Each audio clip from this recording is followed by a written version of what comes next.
look at an interesting blast from the past. Of course, I'm talking about Most Dangerous Geist, or MD Geist. It's a post-apocalyptic anime from 1986.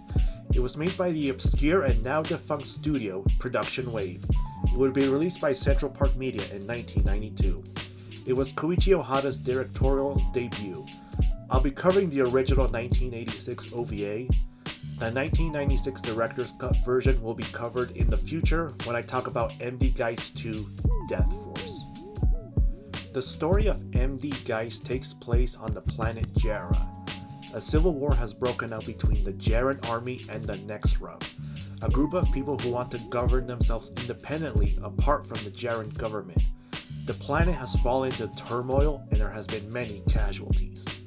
Our protagonist is Geist, a super soldier that was imprisoned on a satellite for fighting too violently. The anime doesn't reveal too much of his backstory. There was a comic called MD Geist Ground Zero that covers more of Geist's backstory before he was imprisoned on that satellite. Our plot is that Geist accompanies a group of Jeran soldiers called Noah's Guards to stop the Brain Palace. What is the Brain Palace? Well, essentially, the Jeran government created a doomsday device called the Brain Palace that would bring about the mutual assured destruction of both sides should they start losing the war.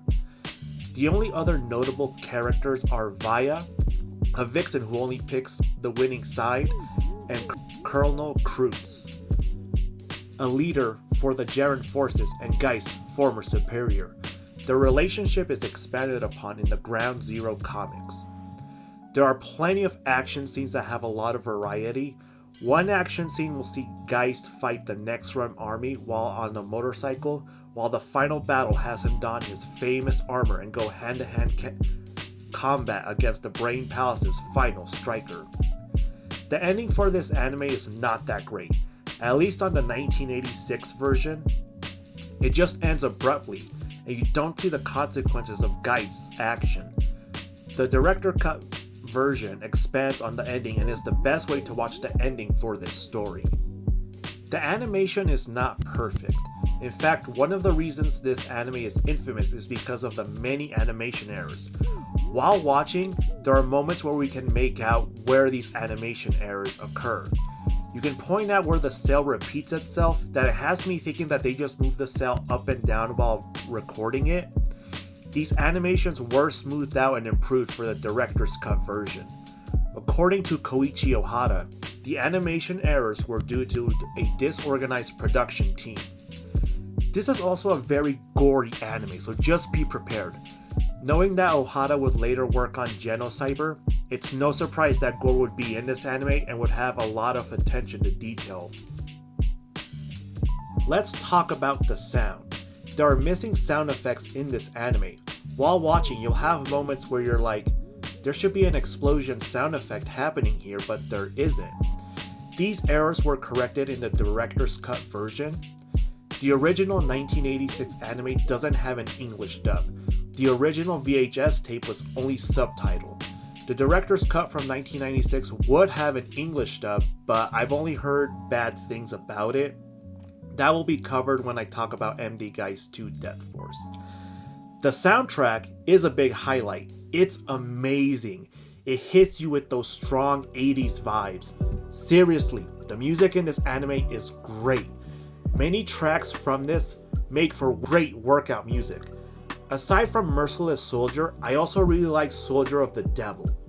Fun fact, the vocal tracks are sang by Hironobu Kageyama, the same artist who sang Sha-La, Head Sha-La from Dragon Ball Z. It may be regarded as one of the worst anime ever made, and it doesn't look great even compared to some anime of the same year, but I really like MD Geist. I do think it gets unfairly overhated by people. The reason it feels like this anime barely has any plot is due to the experience, or rather inexperience, from Koichi Ohata and writer Riku Sanjo. Ohata was 23 and Sanjo was 22 when they worked on this anime. According to Sanjo, Ohata and him really didn't want to tell a story, but more so put together a bunch of action scenes that they thought would look really cool. To that, I would say good job. they accomplished that. Also, Sanjo supposedly wrote the script for this anime for free. We can't look past the influence this anime has had on the anime industry in the West. Geist would serve as a cover character for US Manga Corps, Central Park Media's main anime distribution division that catered to older audiences. As a result of that, MD Geist would be a big seller to them. CPM founder John O'Donnell really liked this anime. I mean, really liked it. Not just enough to make Geist a mascot for his company, but to also fund the development of the second anime. But that's another story for another day. You can easily find MD Geist uploaded somewhere on the internet. Unfortunately, like all other old anime, it's been forgotten. The director's cut version got a DVD release, but the original 1986 anime is stuck on VHS. If you're interested in grabbing this imperfect version, you won't have to spend much on eBay to get it. If you want an easy weekend watch, then give MD Geist a try. Whether it's the action or the soundtrack, I'm sure there's something about this anime that you'll like. Remember to comment, like, and subscribe, and thank you for watching That Anime Basement, and I will see you next time. Goodbye.